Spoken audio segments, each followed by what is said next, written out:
অনেক দিন ধরেই রান্না করি না, তাই ভাবলাম আজকে একটু রান্না করি আর তোমাদের সাথে সেটা শেয়ার করা যাক।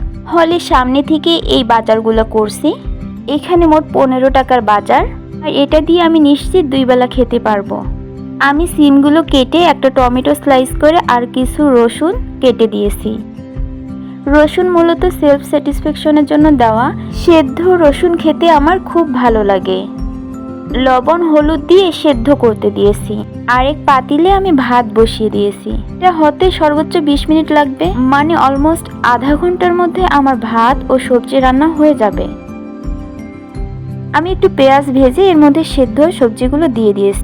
রেডি হয়ে গেল আমার সিম ভাজি। এর পাশাপাশি আমি একটা ডিম ভেজে নিয়েছি। এই ডালটা ডাইনিং থেকে নিয়ে এসেছি। রেডি হয়ে গেছে আমার দুপুরের খাবার। সত্যি বলতে আমি খুব স্যাটিসফ্যাকশন নিয়ে খাচ্ছি। খাবারটা আমার নিজের অনেক ভালো লাগছে।